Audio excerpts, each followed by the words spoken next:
নমস্কার। আজকে তুঙ্গভদ্রা তীরের তৃতীয় পর্বের 4 নম্বর পরিচ্ছেদ পড়ছি। মহারাজ দেবরায় সৈন্য পরিদর্শনে যাত্রা করিবার পর সভাগৃহের দ্বিতলের গৌরব গরিমা অনেকটা কমিয়া গিয়াছিল। 2 রাজকন্যা পরিচারিকা পরিবেষ্টিত হইয়া বাস করিতেছিলেন। পিঙ্গলা নাই রাজার সঙ্গে গিয়াছে। বিদ্যুন্মালা ও মণিকঙ্কনার মানসিক অবস্থা খুবই করুণ হইয়া পড়িয়াছিল।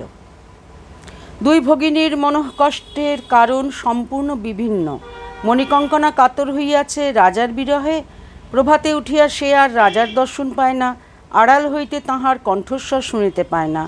সে ক্ষীণ মনে এক কক্ষ হইতে অন্য কক্ষে ঘুরিয়া বেড়ায়। কখনো চুপি চুপি রাজার বিরামকক্ষে যায়, পালঙ্কের পাশে বসিয়া গভীর দীর্ঘশ্বাস মোচন করেন। তারপর যখন গৃহ অসহ্য হইয়া ওঠে, তখন দেবী পদ্মালয়ার ভবনে যায়। সেখানে বালক মল্লিকার্জুনের সঙ্গে কিয়ৎকাল খেলা করিয়া ফিরিয়া আসে। সে লক্ষ্য করে রাজার অবর্তমানে পদ্মালয়ার অবিচল প্রসন্নতা তিলমাত্র ক্ষুণ্ণ হয় নাই। সে মনে মনে বিস্মিত হয়, এরা কেমন মানুষ? বিদ্যুন্মালার সমস্যা অন্য প্রকার। বস্তুত তাহার সমস্যা একটা নয়, অনেকগুলা সমস্যার সূত্র একসঙ্গে জট পাকাইয়া গিয়াছে। বিদ্যুন্মালা যাহাকে বিবাহ করিবার জন্য বিজয়নগরে আসিয়াছেন, সেই দেবরায়ের প্রতি তিনি প্রীতিমতী নন। যাহার প্রতি তাহার মন আসক্ত হইয়াছে, সে রাজা নয়, রাজপুত্র নয়, অতি সামান্য যুবক। তাহার সহিত রাজপুত্রীর বিবাহের কথা কেহ ভাবিতেই পারে না। পূর্বে অর্জুনের সহিত বিদ্যুন্মালার প্রায় প্রত্যহ দেখা হইত। 10 দিন আগে দ্বিতলের বাতায়নে দাঁড়াইয়া বিদ্যুন্মালা চকিতের ন্যায় অর্জুনকে অশ্বারোহণে চলিয়া যাইতে দেখিয়াছিলেন। তারপর আর তিনি অর্জুনকে দেখেন নাই। শুনিয়াছিলেন অর্জুন দৌতকার্যে গিয়াছিল, ফিরিয়া আসিয়াছে। তারপর সে কোথায় গেল? বিদ্যুন্মালা প্রত্যহ অতিথিশালার সম্মুখ দিয়া পম্পাপতির মন্দিরে যান, কিন্তু অর্জুনের দেখা পান না। কি হইল তাহার? দাসীদের প্রশ্ন করিতে শঙ্কা হয়, পাছে তাহারা সন্দেহ করে তিনি অন্তর্দাহে দগ্ধ হইতেছেন। বিবাহ 3 মাস পিছাইয়া গিয়াছে বটে, কিন্তু 3 মাস কতটুকু সময়? একটি একটি করিয়া দিন যাইতেছে, আর মেয়াদের কাল ফুরাইয়া আসিতেছে। সময় যে যুগপৎ এমন দ্রুত ও মন্থর হইতে পারে, তাহা কে জানিত? ভাবিয়া ভাবিয়া রাজকুমারীর দেহ কৃশ হইয়াছে, চোখে একটা অস্বাভাবিক প্রখর দৃষ্টি। জালবদ্ধা কুরঙ্গী বাহির হইবার পথ খুঁজিয়া পাইতেছে না।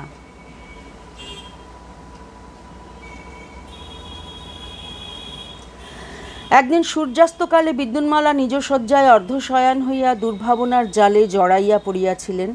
মণিকঙ্কনা কক্ষে নাই, বোধ করি নিঃশ্বাস ফেলিতে ফেলিতে রাজার বিরামকক্ষে ঘুরিয়া বেড়াইতেছে। একটি দাসী ভূমিতলে বসিয়া কুমারীদের পরিদেহ বস্ত্র উর্মি করিতেছিল। কুমারীরা সান্ধ্য স্নান করিয়া পরিধান করিবেন। সূর্যাস্ত হইলে কক্ষের অভ্যন্তর ছায়াচ্ছন্ন হইল। বিদ্যুন্মালার দেহ সহসা অসহ্য অধীরতায় ছটপট করিয়া উঠিল। তিনি শয্যায় উপবিষ্ট হইয়া ডাকিলেন, ভদ্রা। দাসী কাপড় চুনট করিতে করিতে জিজ্ঞাসু মুখ তুলিল, আজ্ঞা রাজকুমারী। বিদ্যুন্মালা বলিলেন, ঘরে আর তিষ্ঠতে পারছি না, চলো নিচে খোলা জায়গায় বেরিয়ে আসি।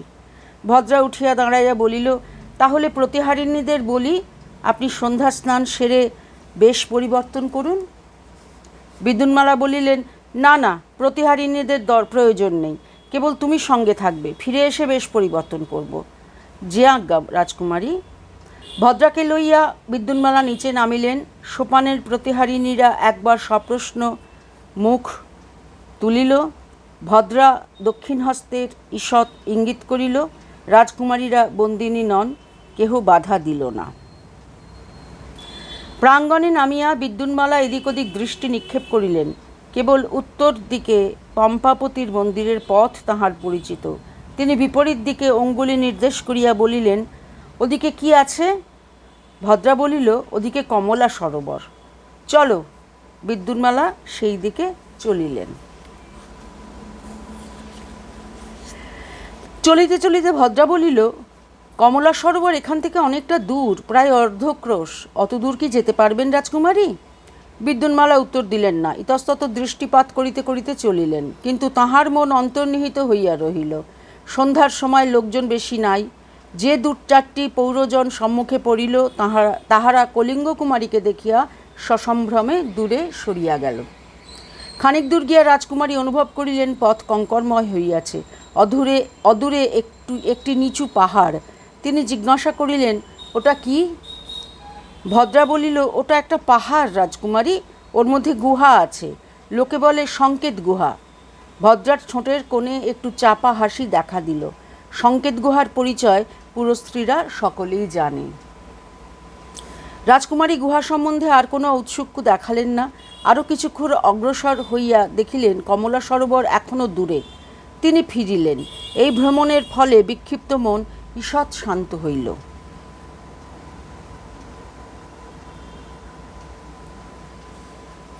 পরদিন সায়ংকালে বিদ্যুন্মালা ভদ্রাকে বলিলেন, আমি আজও একটু ঘুরে ফিরে আসি, তোমাকে সঙ্গে যেতে হবে না। ভদ্রার মুখে অব্যক্ত আপত্তি দেখিয়া বলিলেন, ভয় নেই, আমি হারিয়ে যাব না, পথ চিনে আসতে পারব। ভদ্রা আর কিছু বলিতে পারিল না। বিদ্যুন্মালা নিচে নামিয়া কাল যেদিকে গিয়াছিলেন সেই দিকে চলিলেন। পরিচিত পথে চলাই ভালো। অপরিচিত পথ কিরূপ কণ্টকাকীর্ণ তাহা রাজকন্যা বুঝিতে আরম্ভ করিয়াছেন। আকাশে সূর্যাস্তের বর্ণলীলা শেষ হইয়াছে, চাঁদের কিরণ পরিস্ফুট হয় নাই। বিদ্যুন্মালা নিচু পাহাড়টা পাশে রাখিয়া কিছু দূর অগ্রসর হইয়া ফিরি ফিরি করিতেছেন। এমন সময় পিছন দিক হইতে কে বলিল, রাজকুমারী, আপনি এখানে?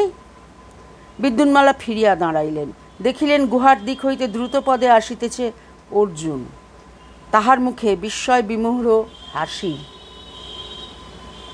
অর্জুন বিদ্যুন্মালার সম্মুখে যুক্ত করে দাঁড়াইয়া বলিল, আপনি একা এত দূর এসেছেন?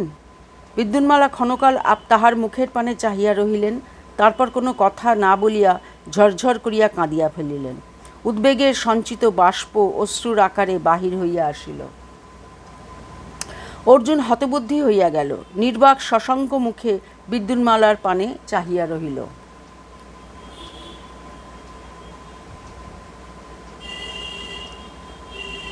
বিদ্যুন্মালা চোখ মুছিলেন না। গরদশ্রু নেত্রে ভাঙা ভাঙা গলায় বলিলেন, আগে রোজ সকালে আপনাকে দেখতাম, আজকাল দেখতে পাই না কেন? অর্জুন হৃদয়ের মধ্যে একটা চমক অনুভব করিল। রাজকুমারী এ কি বলিতেছেন? কিন্তু না, ইহা সাধারণ কুশল প্রশ্ন মাত্র। অশ্রুজলেরও হয়তো একটা কারণ আছে। রমণীর অশ্রুপাতের কারণ কে কবে নির্ণয় করিতে পারিয়াছে? অর্জুন আত্মসংবরণ করিয়া বলিল, আমি এখন আর অতিথি ভবনে থাকি না। রাজা আমাকে কাজ দিয়েছেন, আমি আমার বন্ধু বলরামের সঙ্গে ওই গুহায় থাকি। বিদ্যুন্মালা এবার চোখ মুছিলেন। ঘাড় ফিরাইয়া গুহার দিকে চাহিয়া বলিলেন, গুহায় থাকেন? গুহায় থাকেন কেন? অর্জুন বলিল, তা জানি না, রাজার আদেশ। আপনি ভালো আছেন? বিদ্যুন্মালা অধর একটু ম্লান হাসি খেলিয়া গেল। ভালো? হ্যাঁ, ভালোই আছি। আপনি তো লাঠি চড়ে দেশ বিদেশে ঘুরে বেড়াচ্ছেন। অর্জুন বিস্মিত হইয়া বলিল, আপনি জানলেন কি করে? ও, আমি বোধহয় আপনাকে লাঠি চড়ার কথা বলেছিলাম। হ্যাঁ, রাজা আমাকে দূতকার্যে পাঠিয়েছিলেন। কিছুক্ষণ দুজনে নীরব, যেন উভয়েরই কথা ফুরাইয়া গিয়াছে। শেষে অর্জুন বলিল, সন্ধ্যা উত্তীর্ণ হয়ে গেছে, চলুন আপনাকে পৌঁছে দিয়ে আসি। বিদ্যুন্মালা বলিল, না, আমি একা যেতে পারবো। কাল এই সময় আপনি এখানে থাকবেন, আমি আসব। বিদ্যুন্মালা চলিয়া গেলেন। যাইতে যাইতে কয়েকবার পিছু ফিরিয়া চাহিলেন। অর্জুন দাঁড়াইয়া রহিল। তারপর রাজকন্যা দৃষ্টির বহির্ভূত হইয়া গেলে অশান্ত শঙ্কিত মনে গুহায় ফিরিল। বিদ্যুন্মালার একটি রাত্রি এবং একটি দিন দুঃসহ অধীরতার মধ্যে কাটিল। কিন্তু উনি মন স্থির করিয়া লইয়াছেন। বায়ুতাড়িত হাল ভাঙা নৌকা ইতস্তত ভাসিয়া বেড়াইলে কোনো ফল হইবে না।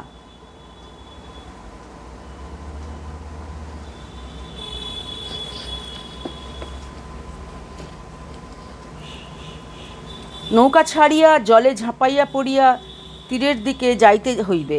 এবার অগাধ জলে সাঁতার। সন্ধ্যার কিছু পূর্বে বিদ্যুন্মালা গুহার অভিমুখে গেলেন। মণিবন্ধে একটি মল্লী ফুলের মালা জড়ানো। আজ আর কান্নাকাটি নয়, প্রগল্ভ চটুলতা। অর্জুনের হৃদয় এখনও প্রেমহীন। নারীর তুনিরে যত বাণ আছে সমস্ত প্রয়োগ করিয়া অর্জুনের হৃদয় জয় করিয়া লইতে হইবে। অর্জুন অপেক্ষা করিতেছিলেন। যে পাষাণ স্তূপের পাশে দাঁড়াইয়া হুক্কবুক্কের প্রেতাত্মা দর্শন করিয়াছিলেন সেই পাষাণ স্তূপে ঠেস দিয়া পথের দিকে চাহিয়াছিল। বিদ্যুন্মালা আসিয়া তাহার সম্মুখে দাঁড়াইলেন। অর্জুন খাড়া হইয়া দুই কর যুক্ত করিল।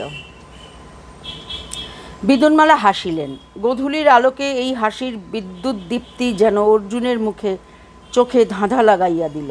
সে দেখিতে পাইল না যে হাসির পিছনে অনেকখানি কান্না, অনেকখানি ভয় লাগিয়া আছে। রাজকন্যা বলিলেন, এদিকটা বেশ নিরিবিলি, তবু স্তম্ভের আড়ালে যাওয়াই ভালো। তিনি আগে আগে চলিলেন। অর্জুন নীরবে তাহার অনুগামী হইল। দুজনে স্তম্ভ পাষাণের অন্তরালে দাঁড়াইলেন। এখানে কাহারও চোখে পড়িবার আশঙ্কা নাই। বিদ্যুন্মালা অর্জুনের একটু কাছে সরিয়া আসিলেন। একটু ভঙ্গুর হাসিয়া বলিলেন, অর্জুন ভদ্র, আবার আপনার বিপদ উপস্থিত হয়েছে। বিদ্যুন্মালার মুখে এমন কিছু ছিল যাহা দেখিয়া অর্জুনের বুক দুরু দুরু করিয়া উঠিল। সে ক্ষীণ কণ্ঠে বলিল, বিপদ? বিদ্যুন্মালা বলিলেন, হ্যাঁ, গুরুতর বিপদ। একবার যাকে নদী থেকে উদ্ধার করেছিলেন তাকে আবার উদ্ধার করতে হবে। অর্জুন মূঢ়ের ন্যায় পুনরাবৃত্তি করিল, উদ্ধার? বিদ্যুন্মালা অর্জুনের মুখ পর্যন্ত চক্ষু তুলিয়া আবার বক্ষ পর্যন্ত নত করিলেন। অস্ফুট স্বরে বলিলেন, হ্যাঁ, উদ্ধার। আমাকে উদ্ধার করতে হবে। এখনো বুঝতে পারছেন না? অসহায়ভাবে মাথা নাড়িয়া অর্জুন বলিল, না। তবে বুঝিয়ে দিচ্ছি। বিদ্যুন্মালা মল্লী মালিকাটি মণিবন্ধ হইতে পাকে পাকে খুলিয়া দুই হাতে ধরিলেন। তারপর অর্জুন কিছু বুঝিবার পূর্বেই মালিকাটি তাহার গলায় পরাইয়া দিলেন। অর্জুন ক্ষণকাল স্তম্ভিত হইয়া রহিল। তারপর প্রায় চিৎকার করিয়া উঠিল,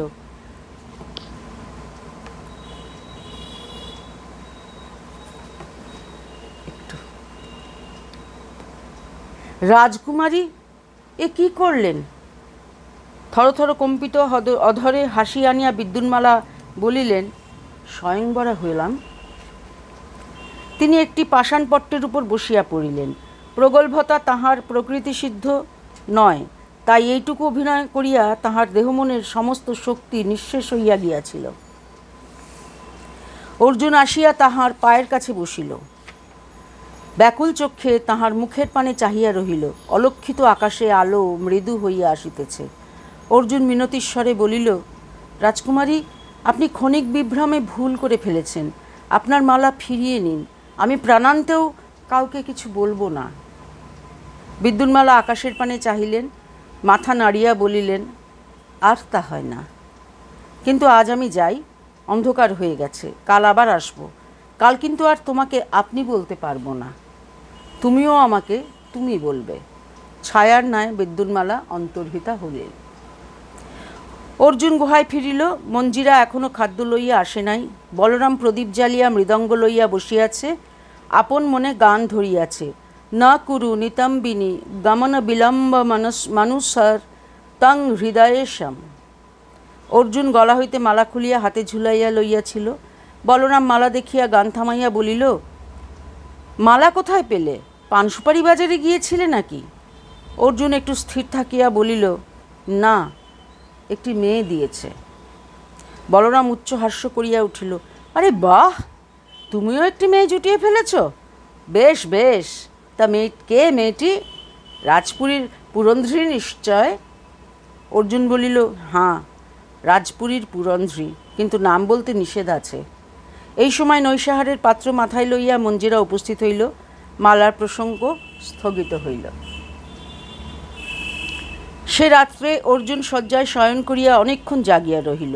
গভীর দুঃখ ও বিজয়োল্লাস একসঙ্গে অনুভব করা সকলের ভাগ্যে ঘটে না। এরূপ অভাবনীয় ব্যাপার তাহার জীবনে কেন ঘটিল? বিদ্যুন্মালাকে সে দেখিয়াছে শ্রদ্ধার চোখে, সম্ভ্রমের চোখে, কিন্তু তিনি মনে মনে তাহাকে কামনা করিয়াছেন।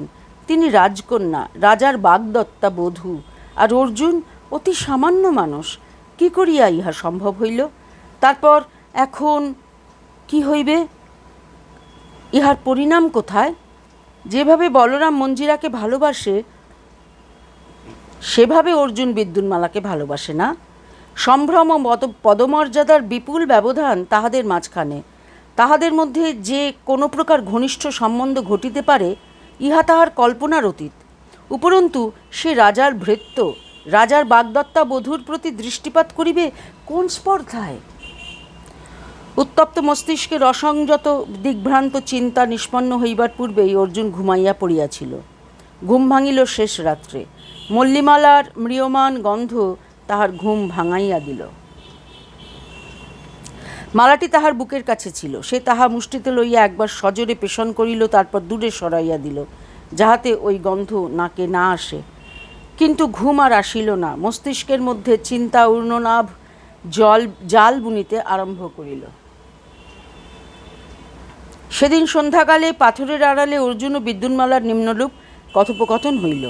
অর্জুন বলিল, তুমি রাজকন্যা, আমি সামান্য মানুষ। বিদ্যুন্মালা বলিলেন, তুমি সামান্য মানুষ নও, তুমি যদুকুলোদ্ভব, ভগবান শ্রীকৃষ্ণ তোমার পূর্বপুরুষ। বিদ্যুন্মালা বেদীর মতো একটি প্রস্তরখণ্ডে রাজেন্দ্রাণীর ন্যায় বসিয়াছেন। অর্জুন তাহার সম্মুখে সমতল ভূমিতে পিছনে পা মুড়িয়া উপবিষ্ট। বিদ্যুন্মালার চক্ষু অর্জুনের মুখের উপর নিশ্চলভাবে নিবদ্ধ। তিনি যেন জীবন বাজি রাখিয়া পাশা খেলিতেছেন। অর্জুনের দৃষ্টি পিঞ্জরাবদ্ধ পাখির মতো এদিক ওদিক ছটপট করিয়া ফিরিতেছে। অর্জুন বলিল, তুমি মহারাজ দেবরায়ের বাগদত্তা। বিদ্যুন্মালা বলিলেন, আমি কাউকে বাগদান করিনি। রাজায় রাজায় রাজনৈতিক চুক্তি হয়েছে, আমি কেন তার দ্বারা আবদ্ধ হব? তোমার পিতা তোমাকে দান করেছেন। আমি কি পিতার তৈজস? আমার কি স্বতন্ত্র সত্তা নেই? শাস্ত্রে বলে স্ত্রী জাতি কখনো স্বাতন্ত্র্য পায় না। ও শাস্ত্র আমি মানি না। আমার হৃদয় আমি যাকে ইচ্ছা দান করব। তুমি অপাত্রের হৃদয় দান করেছ। ও কথা আগে হয়ে গেছে। তুমি অপাত্র নও। অর্জুন কিছুক্ষণ নতমুখে রহিল, তারপর মুখ তুলিয়া বলিল, আমার দিক থেকে কথাটা চিন্তা করে দেখেছ? বিদ্যুন্মালার মুখে আষাঢ়ের মেঘ নামিয়া আসিল, চক্ষু বর্ষণ শঙ্কিত হইল। তিনি বিদীর্ণ কণ্ঠে বলিলেন, তুমি কি আমাকে চাও না? অর্জুন ক্লান্ত মস্তক বিদ্যুন্মালার জানুর উপর রাখিল, বিধুর কণ্ঠে বলিল, চাওয়া না চাওয়ার অবস্থা পার হয়ে গেছে। 3 দিন আগে আমি সজ্জন ছিলাম, আজ আমি কৃতঘ্ন বিশ্বাসঘাতক। রাজা আমাকে ভালোবাসেন, আমাকে পরম বিশ্বাসের কাজ দিয়েছেন, আর আমি প্রতি মুহূর্তে তাঁর সঙ্গে বিশ্বাসঘাতকতা করছি। তুমি আমার এ কি সর্বনাশ করলে? বিদ্যুন্মালার মুখের মেঘ কাটিয়া গিয়া ভাস্বর আনন্দ ফুটিয়া উঠিল, বিজয়িনীর আনন্দ। তিনি অর্জুনের মাথায় হাত রাখিয়া কোমল স্বরে বলিলেন, কেন তুমি মিছে কষ্ট পাচ্ছ? রাজার হৃদয়বান লোক, তিনি তোমায় স্নেহ করেন, সবই সত্যি, কিন্তু তাঁর অনেক ভৃত্য পরিচর আছে। তুমি না থাকলেও তাঁর চলবে, এবং তিনি না থাকলেও তোমার চলবে। তুমি এদেশে অধিবাসী নও। তুমি রাজার কাজ ছেড়ে দাও, চলো আমরা চুপি চুপি এদেশ ছেড়ে পালিয়ে যাই। অর্জুন চমকিয়া মুখ তুলিল, বিভ্রান্ত চক্ষে চাহিয়া রহিল। এদেশ ছেড়ে চলে যাব? এই অমরাবতী ছেড়ে পালিয়ে যাব? কোথায় যাব? ম্লেচ্ছের দেশে? না, আমি পারবো না। সে উঠিয়া দাঁড়াইল। বিদ্যুন্মালাও সঙ্গে সঙ্গে উঠিয়া তাহার হাত ধরিলেন। তিনি কিছু বলিবার উপক্রম করিয়াছেন, এমন সময় প্রস্তরখণ্ডের অন্তরাল হইতে শব্দ শুনিয়া থমকিয়া গেলেন। অর্জুন শরীর শক্ত করিয়া দাঁড়াইয়া রহিল। শব্দটা আর কিছু নয়, মঞ্জিরা আপন মনে গানের কলি গুঞ্জরণ করিতে করিতে খাবার লইয়া গুহার দিকে যাইতেছে। দুইজনে রুদ্ধশ্বাসে দাঁড়াইয়া রহিলেন। মঞ্জিরা তাহাদের দেখিতে পাইল না। তাহার গানের গুঞ্জন দূরে মিলাইয়া গেল। বিদ্যুন্মালা অর্জুনের কানে অধর স্পর্শ করিয়া চুপি চুপি বলিলেন, আজ যাই, কাল আবার আসব। তিনি জ্যোৎস্না কুহেলির মধ্যে অদৃশ্য হইয়া গেলেন।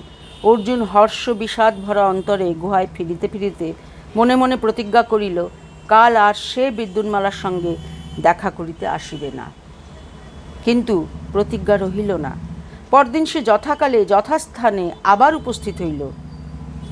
জীবন ও বিবেক বুদ্ধির যৌবন ও বিবেক বুদ্ধির দড়ি টানাটানি চলিতে লাগিল। এইভাবে কয়েকটা দিন কাটিল, কিন্তু সমস্যার নিষ্পত্তি হইল না।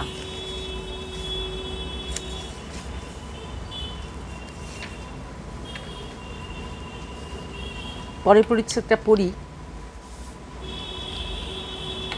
এটা বেশ বড় একটা পরিচ্ছেদ ছিল। এবার পড়ছি 5 নম্বর পরিচ্ছেদ। মহারাজ দেবরায় সৈন্য পরিদর্শনে যাত্রা করিয়াছিলেন কৃষ্ণপক্ষের দশমী তিথিতে। শুক্লপক্ষের নবমী তিথিতে অগ্রদূত আসিয়া সংবাদ দিল, আগামীকল্য পূর্বাহ্নে মহারাজ রাজধানীতে প্রত্যাবর্তন করিবেন। রাজপুরী এই এক পক্ষকাল যেন ঝিমাইয়া পড়িয়াছিল, আবার চন্মনে হইয়া উঠিল। মণিকঙ্কনার হৃদয়ে আনন্দের হিন্দোলায় দুলিতেছে। কাল মহারাজ আসিবেন, কতদিন পরে তাঁহার দর্শন পাইব। প্রতীক্ষার উত্তেজনায় সে আত্মহারা। দিন কাটে তো, রাত কাটে না। বিদ্যুন্মালার মানসিক অবস্থা সহজেই অনুমেয়। রাজার অনুপস্থিতিকালে তিনি প্রবল হৃদয়বৃত্তির স্রোতে অবাধে ভাসিয়া চলিয়াছিলেন। বাধা বিঘ্নগুলি ক্ষুদ্র হইয়া গিয়াছিল, এখন বাধা বিঘ্নগুলি পর্বত প্রমাণ উচ্চ হইয়া দাঁড়াইল। ভয়ে তাহার বুক শুকাইয়া গেল। তাহার সংকল্প তিলমাত্র বিচলিত হইল না, কিন্তু সংকল্প সিদ্ধির সম্ভাবনা কঠিন নৈরাশ্যের আঘাতে ভূমিসাৎ হইল। কি হইবে? অর্জুন পলায়ন করিতে অসম্মত, তবে কি মৃত্যুভিন্ন এ সংকট হইতে উদ্ধারের অন্য পথ নাই? বিদ্যুন্মালা উপাধানে মুখ গুঁজিয়া নীরবে কাঁদিলেন। চোখের জলে উপাধান সিক্ত হইল, কিন্তু অন্ধকারে পথের দিশা মিলিল না। অর্জুনের অবস্থা বিদ্যুন্মালার অনুরূপ হইলেও তাহার মনে অনেকখানি আত্মগ্লানি মিশ্রিত আছে। বিদ্যুন্মালাকে সে ইচ্ছার বিরুদ্ধে ভালোবাসিয়াছে, কিন্তু সমস্ত প্রাণ উৎসর্গ করিয়া ভালোবাসিয়াছে। মনের মধ্যে এমন নিবিড় প্রেমের অনুভূতি পূর্বে তাহার অজ্ঞাত ছিল, কিন্তু প্রেম যত গভীরই হোক, তাহার দ্বারা অপরাধবোধ তো দূর হয় না। প্রেম যখন সমস্ত হৃদয় অধিকার করিয়াছে, তখন মস্তিষ্কের মধ্যে চিন্তার ক্রিয়া চলিয়াছে। আমি রাজার সহিত কৃতজ্ঞতা করিয়াছি, যিনি আমার অন্নদাতা, যিনি আমার প্রভু, তাহার সহিত বিশ্বাসঘাতকতা করিয়াছি। কেন বিদ্যুন্মালার প্রেম প্রথমেই প্রত্যাখ্যান করি নাই? কেন বারবার তাহার সহিত সাক্ষাৎ করিয়াছি? এখন কি হইবে? রাজার সম্মুখে গিয়া দাঁড়াইব কেমন করিয়া? তাহার চোখে চোখ রাখিয়া চাহিব কোন সাহসে? তিনি যদি মুখ দেখিয়া মনের কথা বুঝিতে পারেন। এ কথা কাহাকেও বলিবার নয়। বলরামকেও সে মুখ ফুটিয়া কিছু বলিতে পারে নাই।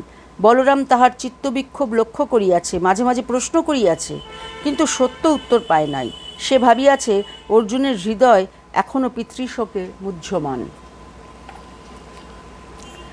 এদিকের এই অবস্থা, ওদিকে কুমারকম্পন রাজার আশু প্রত্যাবর্তনের সংবাদ পাইয়া সর্বাঙ্গে উত্তেজনায় শিহরণ অনুভব করিলেন। সময় উপস্থিত, আর বিলম্ব নয়। এবার গৃহপ্রবেশের নিমন্ত্রণ পাঠাইতে হইবে। যাহারা রাজার বিশ্বাসী প্রিয়পাত্র, কেবল সেই সব মন্ত্রী সভাসদকে নিমন্ত্রণ করিতে হইবে। তারপর সকলে একত্রিত হইলে রাজার সঙ্গে সকলকে একসঙ্গে নির্মূল করিতে হইবে। কবে নিমন্ত্রণ করিলে ভালো হয়? কাল রাজা ফিরিবেন, হয়তো ক্লান্ত দেহে নিমন্ত্রণ রক্ষা না করিতে পারেন, সুতরাং পরস্যই শুভ দিন। কুমারকম্পন বাছা বাছা রাজপুরুষদের নিমন্ত্রণ পাঠাইলেন এবং নবনির্মিত গৃহে অতিথি সৎকারের আয়োজন করিতে লাগিলেন। পিতা বীর বিজয়ের কথাও কম্পন ভুলিলেন না। বুড়া তাহাকে দুচক্ষে দেখিতে পারেন না, তাহার সদ্গতি করিতে হইবে। পরদিন মধ্যাহ্নে 2 দণ্ড পূর্বে মহারাজ দেবরায় ডঙ্কা বাজাইয়া সদল বলে পুরীতে ফিরিয়া আসিলেন। সভাগৃহের বহিঃপ্রাঙ্গণে বৃহৎ জনতা অপেক্ষা করিতেছিল। তন্মধ্যে 2 জন প্রধান, কুমারকম্পন এবং ধননায়ক লক্ষণ। 700 পুরো প্রহরিণী শঙ্খ বাজাইয়া তুমুল নির্ঘোষে রাজার সম্বর্ধনা করিল।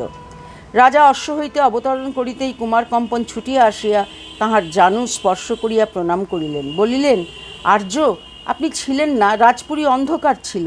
আজ এক পক্ষ পরে আবার সূর্যোদয় হল।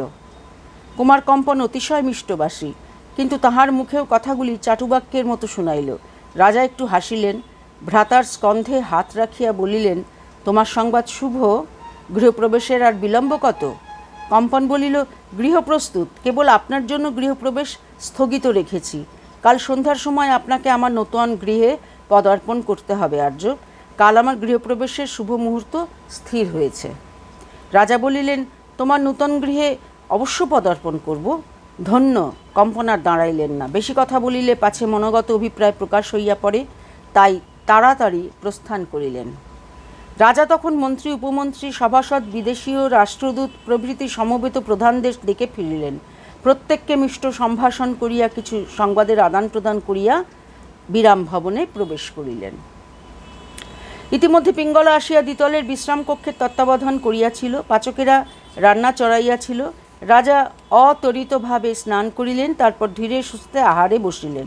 আহার শেষ হইতে বেলা দ্বীপ্রহর অতীত হইয়া গেল। রাজা পালঙ্কে অঙ্গ প্রসারিত করিলেন, পিঙ্গলা ভূমিতলে বসিয়া পান সাজিতে প্রবৃত্ত হইল। রাজা অলসকণ্ঠে প্রশ্ন করিলেন, কলিঙ্গ রাজকুমারীদের সংবাদ নিয়েছ? পিঙ্গলা বলিলেন, তাহারা কুশলে আছেন আর্য। এই সময় নব জলধরে বিজুরি রেখার ন্যায় মণিকঙ্কনা কক্ষে প্রবেশ করিল। ছায়াচ্ছন্ন কক্ষটি তাহার রূপের প্রভায় প্রভাময় হইয়া উঠিল। তাহাকে দেখিয়া মহারাজ সহাস্য মুখে শয্যায় উঠিয়া বসিবার উপক্রম করিলেন। মণিকঙ্কনা তাহাকে প্রণাম করিয়া বলিল, উঠবেন না মহারাজ, আপনি বিশ্রাম করুন। পিঙ্গলা, তুমি ওঠো, আজ আমি মহারাজকে পান সেজে দেব। পিঙ্গলা হাসি মুখে সরিয়া দাঁড়াইল। মণিকঙ্কনা তাহার স্থানে বসিয়া পান সাজিতে আগাইয়া গেল।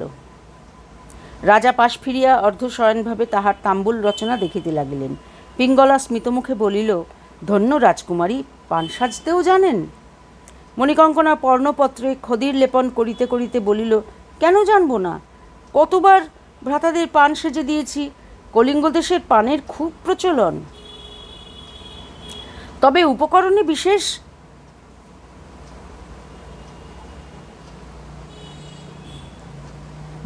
আছে। পানের সঙ্গে গুয়া, খদির, কর্পূর, দারুচিনি তো থাকেই, চুয়া, কেয়া খদির, নারঙ্গ মূলের ত্বক, কেশর প্রভৃতিও থাকে। এই নিন মহারাজ।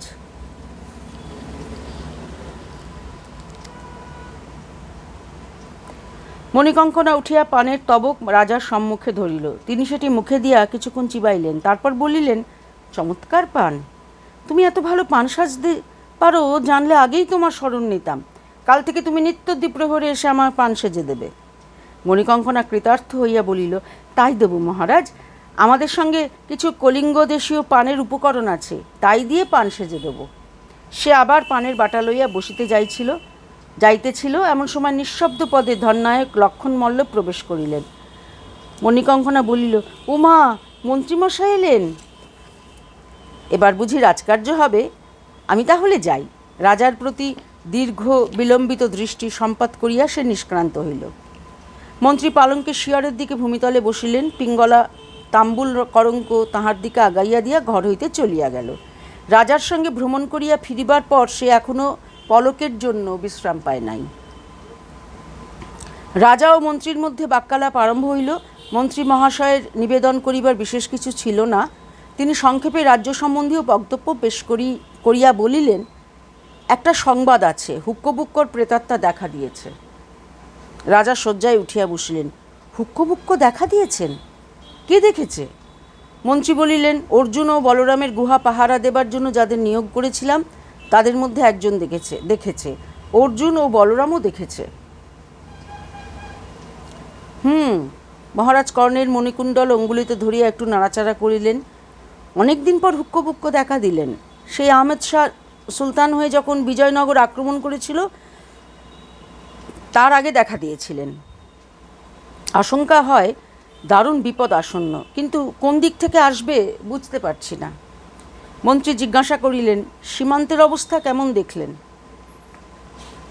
রাজা বলিলেন, শত্রুর তৎপরতার কোনো চিহ্ন পেলাম না। আমার সীমান্তরক্ষী সেনাদল একটু ঝিমিয়ে পড়েছিল, আমাকে দেখে আবার চাঙ্গা হয়ে উঠেছে। মন্ত্রী কিছুক্ষণ কুচকুচ করিয়া সুপারি কাটিলেন, তারপর নিজের জন্য পান সাজিতে সাজিতে বলিলেন, কুমার কম্পন গৃহপ্রবেশ উপলক্ষে বাছা বাছা কয়েকজন সদস্যকে নিমন্ত্রণ করেছেন। আমিও নিমন্ত্রিত হয়েছি। আমার কিন্তু ভালো লাগছে না। কি ভালো লাগছে না?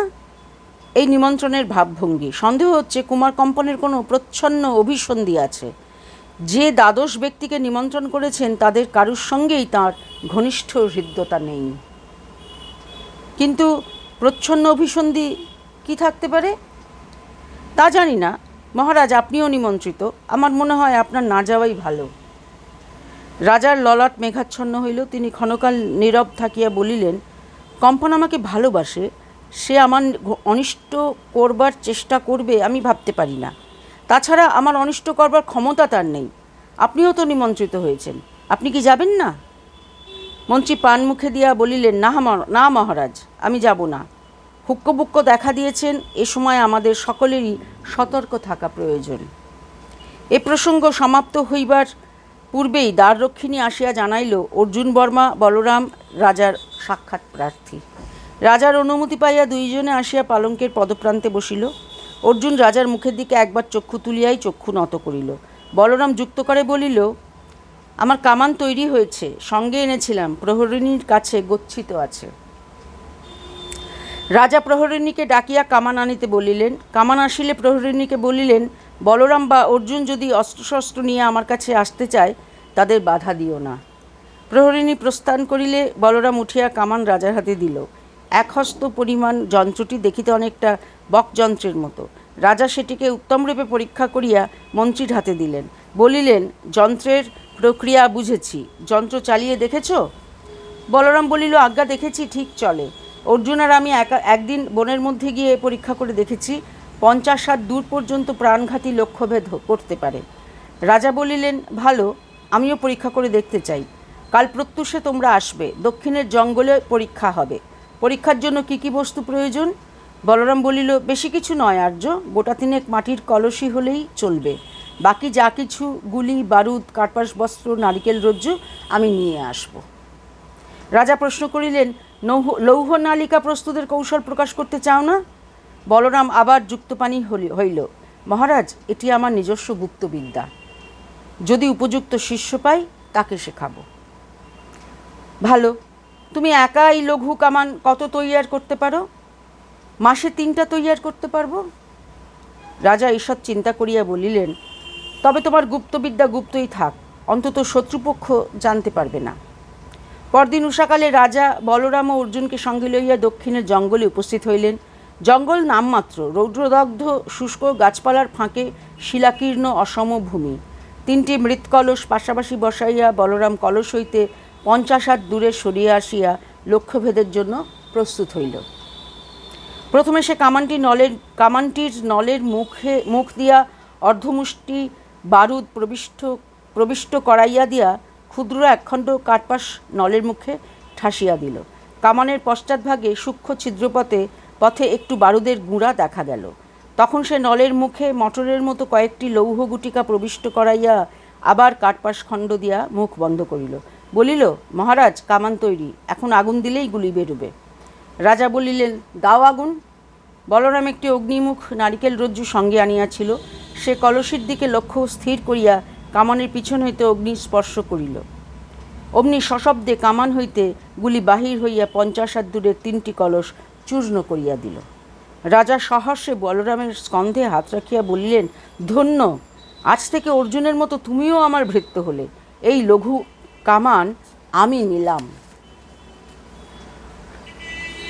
আজ তাহলে এই পর্যন্তই থাক। সবাই ভালো থাকবেন।